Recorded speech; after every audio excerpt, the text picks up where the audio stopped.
நாமத்தை கேட்கும் பொழுது அதை ஸ்ரவணம் என்று சொல்வார்கள், காதால் கேட்பது.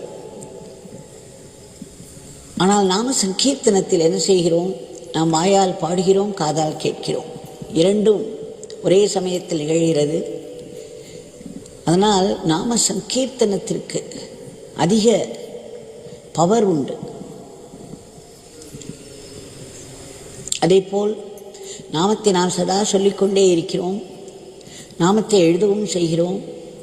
பகவான் சொல்வார், நாமத்தை எழுதுவதற்கு பவர் ஜாஸ்தி என்று.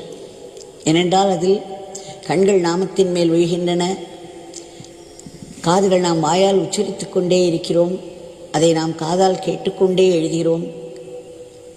ஆக எல்லா மெய், வாய், கண், மூக்கு, செவி என்ற ஐம்புலன்கள், ஐம்பொறிகளும் அதில்